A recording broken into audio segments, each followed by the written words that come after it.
Hello everyone, मैं Hemant Kumar Pinaka classes में आपका सबका बहुत बहुत स्वागत करता हूं। सभी को मेरा प्यार भरा नमस्कार। जो व्यूअर फर्स्ट टाइम मुझे देख रहे हैं, मेरे चैनल पर नए हैं, तो उनको मैं बता दूं कि हम हमारे चैनल में प्रीवियस ईयर के आए हुए क्वेश्चन सॉल्व करते हैं और उनका रिपीटेशन नहीं करते हैं, जिससे कम टाइम में आपके एग्जाम की तैयारी अच्छे तरीके से हो जाए और प्रीवियस ईयर के क्वेश्चन आपके सॉल्व हो जाए। ठीक है। दूसरी महत्वपूर्ण बात यह है उनके लिए कि आपको नोट्स नहीं बनाने हैं, आपको सिर्फ मुझे ऐसे मूवी की तरह देखना है। नोट्स आपको डिस्क्रिप्शन बॉक्स में आज का पूरा पीडीएफ लिंक मिल जाएगा, वहाँ से आप डाउनलोड कर सकते हैं, अपने फोल्डर में इंसर्ट कर सकते हैं और आपके नोट्स पूरे प्रिपेयर हो जाएंगे। ठीक है, तो चलते हैं, देखते हैं आज का क्वेश्चन।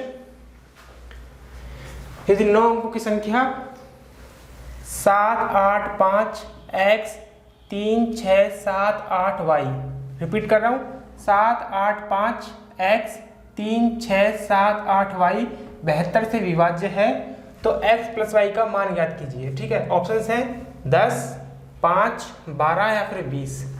ये क्वेश्चन सीपीओ 2020 में आया हुआ क्वेश्चन है, सीपीओ 2020 में आया हुआ क्वेश्चन है, जो एसएससी दिल्ली पुलिस और सीआईएसएफ के एग्जाम कराती है, उस एग्जाम को सीपीओ बोलते हैं, तो उसमें 2020 में आया हुआ क्वेश्चन है। ठीक है, इसको सॉल्व करना है। तो 72 से विभाज्य है, तो 72 को हम कैसे लिख सकते हैं, 8 गुणा 9। ठीक है, तो ये 8 से विभाज्य है, 9 से भी विभाज्य है। तो कोई भी संख्या जब 8 से विभाज्य होती है तो उसके अंतिम 3 अंक 8 से विभाज्य होने चाहिए। तो इसके अंतिम 3 अंक क्या होंगे, 7, 8 और y।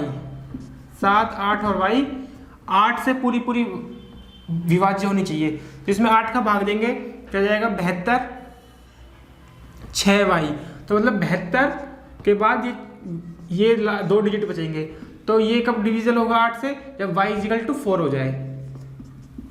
ठीक है, तो 64 हो जाएगा, तो 8 से पूरा विभाज्य जाएगा, तो y की वैल्यू तो हमारी 4 आ गई। ठीक है, तो अब हमारी संख्या क्या हो जाएगी, 7, 8, 5 x 3, 6, 7, 8 और 4 हो जाएगी। ठीक है, अब हमें x की वैल्यू निकालनी है। तो कोई भी संख्या 9 से कब विभाज्य होगी, जब उसके अंकों का योग 9 से पूरा भाग चला जाए। तो इसका अंकों के योग निकाल लेते हैं, कितना आएगा, 7 और 8 15, 15, 5 20, 20, 3 23, 23 और 6 29, 29 और 7 36, 36 और 8 44, 44 और 4 48, मतलब 48 प्लस x। ठीक है, तो ये 9 से पूरी भाग जानी चाहिए। तो 9 से भाग कब जाएगी, 45।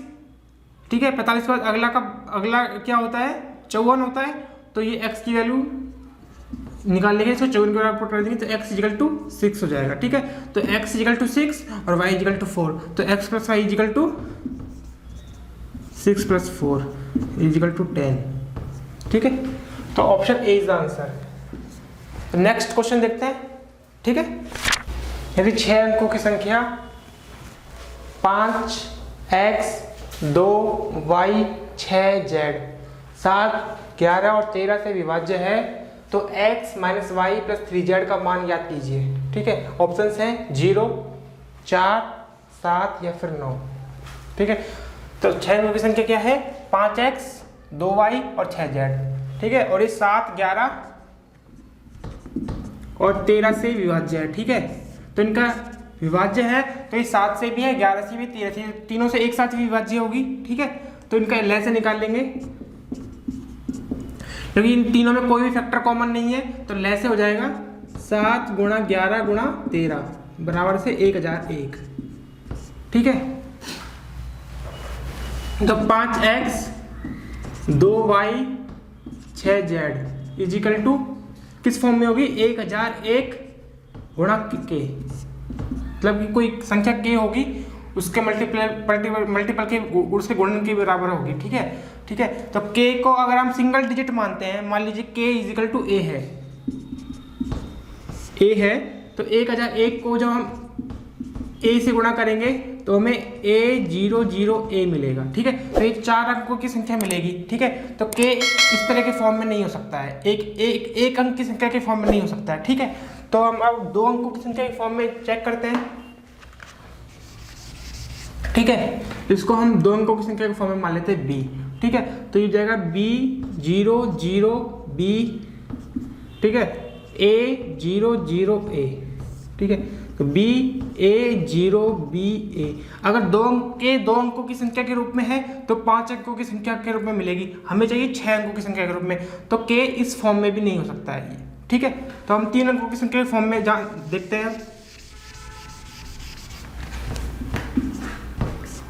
ये क्या होगा, C00C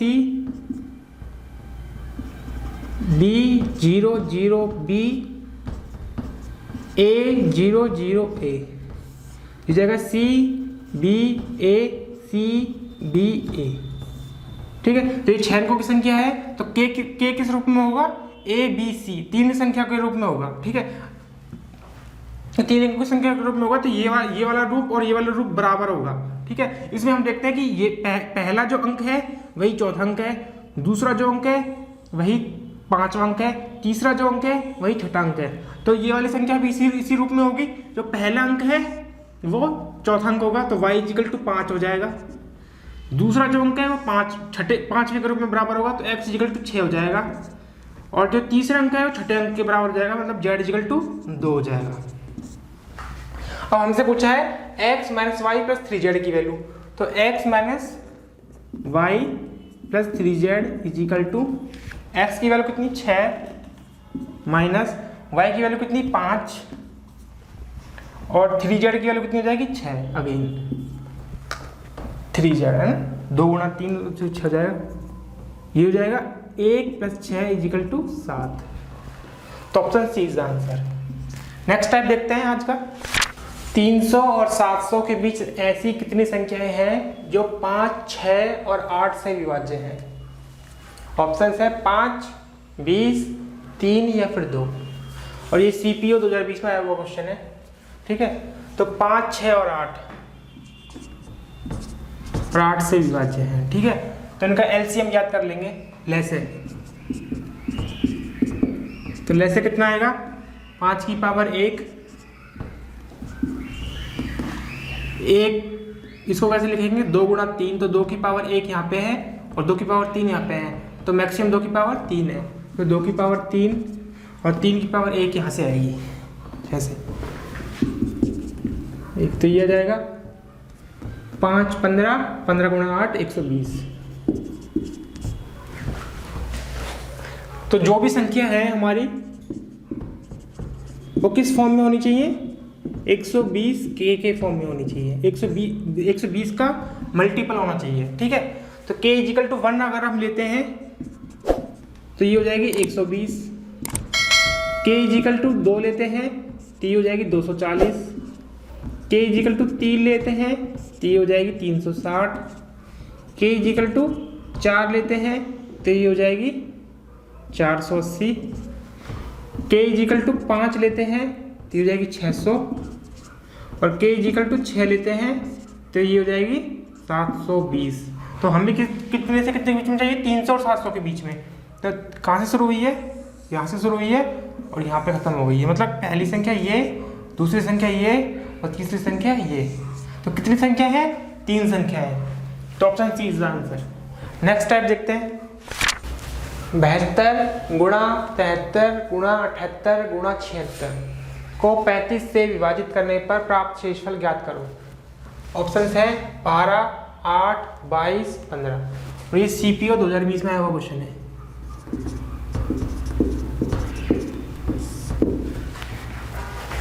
ठीक है, तो 35 से विभाजित करने पर प्राप्त शेषफल ज्ञात करो। ठीक है, तो 72 को 35 से भाग देंगे तो शेषफल कितना आएगा, 2 गुणा 73 को 35 से भाग देंगे तो शेषफल कितना आएगा, 3 गुणा 78 को 35 से भाग देंगे तो शेषफल कितना आएगा, 8 गुणा 76 को 35 से भाग देंगे तो शेषफल कितना आएगा, 6। ठीक है, 35 गुणा 2 70। ठीक है, तो शेषफल 2 यहाँ से आ जाएगा, 3 यहाँ से आ जाएगा, 8 यहाँ से आ जाएगा, 6 यहाँ से आ जाएगा।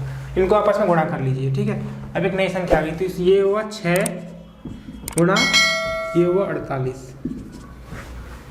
ठीक है, अब इसको दोबारा 35 से भाग दीजिए, तो इसको 6 से 35 से भाग देंगे तो शेषफल कितना आएगा, 6 ही आ जाएगा। गुणा इसको 35 से भाग देंगे तो एक बार भाग जाएगा तो शेषफल कितना आएगा, 13। ठीक है, अब इन दोनों को गुणा कर लीजिए, 13 गुणा 6 78। ठीक है, इसको भाग दीजिए 35 से, तो 2 बार जाएगा, शेषफल कितना हो जाएगा 8। तो आंसर हो जाएगा हमारा 8, option B is answer. Next type देखते हैं।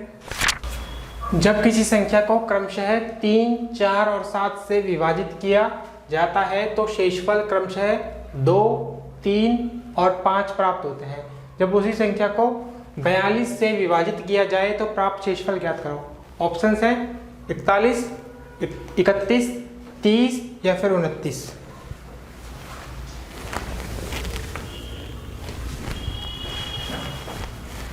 और ये भी CPO 2020 में वो क्वेश्चन है।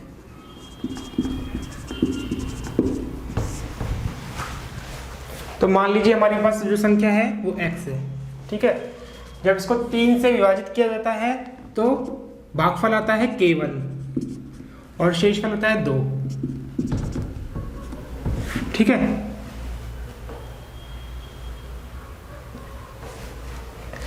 और क्वेश्चन में ध्यान देने वाली बात यह है कि क्रमशः विभाजित किया जाता है। क्रमशः विभाजित किया जाता है मतलब 3 से भाग दिया आपने, जैसे फॉर एग्जांपल मान लीजिए कोई संख्या है 500 है, ठीक है, उसको आपने 2 से भाग दिया तो भागफल कितना मिला 250।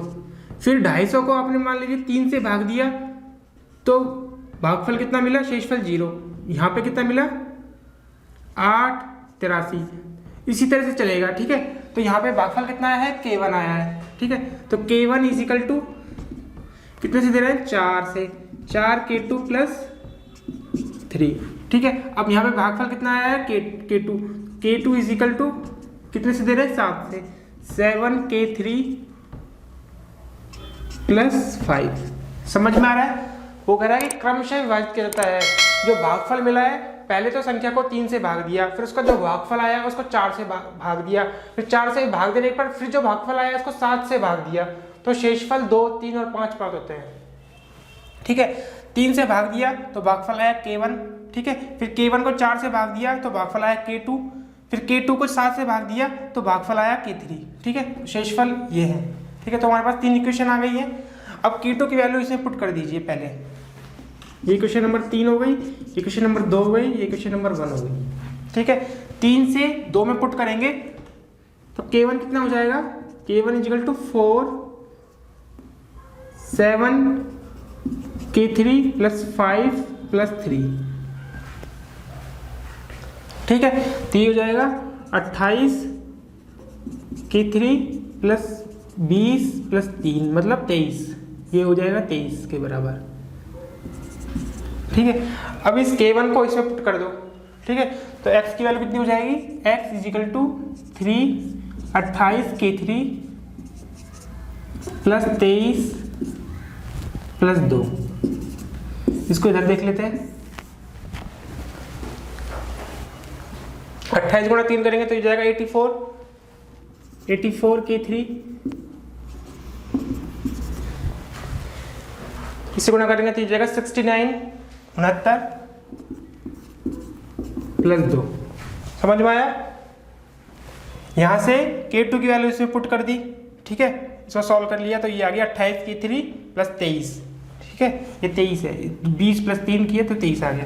फिर इसमें यहाँ से k1 की वैल्यू फिर इक्वेशन नंबर 1 में पुट कर दी तो ये आ गया इस तरीके से। इसको सॉल्व कर लिया था 84k3 प्लस 69 प्लस 2 तो ये जाएगा 71। अब कह रहा है कि जो x है वो 42 से भाग दिया जाता है, तो 84 जो है वो तो पूरा भाग चला जाएगा, तो यहाँ से तो शेषफल हमें कितना मिलेगा, 0 मिलेगा, ठीक है। 71 बचा 71 को जब आप 42 से भाग दोगे तो शेषफल कितना जाएगा, 29, ठीक है। तो इसका आंसर हो जाएगा 29, option D is the answer. अच्छा क्वेश्चन है, ठीक है। आप थोड़ा सा ध्यान से देखिएगा और इस सिमिलर टाइप के क्वेश्चन अगर आपको मिले तो उसकी प्रैक्टिस कीजिएगा। चलो देखते हैं नेक्स्ट टाइप। आज का लास्ट क्वेश्चन, निम्न में से कौन सी संख्या 7 की घात 81 प्लस 7 की घात 82 प्लस 7 की घात 83 को पूर्णतः विभाजित कर देगी। ऑप्शन है 399, 389, 387 या फिर 397। ये CHSL 2020 में आया क्वेश्चन है, ठीक है। तो 7 की घात 81 प्लस 7 की घात 82 प्लस 7 की घात 83, ठीक है, तो 7 की घात 81 कॉमन ले लीजिए, तो 1 + 7 + 7 स्क्वायर। समझ में आया यहाँ तक? 7 की घात 81 कॉमन ले लिया, तो यहाँ पे 1 बचा, यहाँ पे 7, यहाँ पे 7 की पावर 2 बच गई। ठीक है, इसको सॉल्व करेंगे तो ये हो जाएगा 8 + 49 मतलब 57, 49 + 8 57 हो गया, मतलब 57 × 7 की पावर 81। ठीक है, तो मान लीजिए एक साथ हमने निकाल लिया इसमें से 57 × 7 × 7 की घात 80, तो ये कितना आया 49, हासिल 4, 7 × 5 = 35, 35 और 4 39, अब 399 × 7 की घात 80। ठीक है, तो 399 ऑप्शन ए इज आंसर। तो आज की क्लास में इतना ही। ठीक है, अपना ध्यान रखिए, अच्छे से रहिए और प्रैक्टिस करते रहिए। ठीक है, जय हिंद।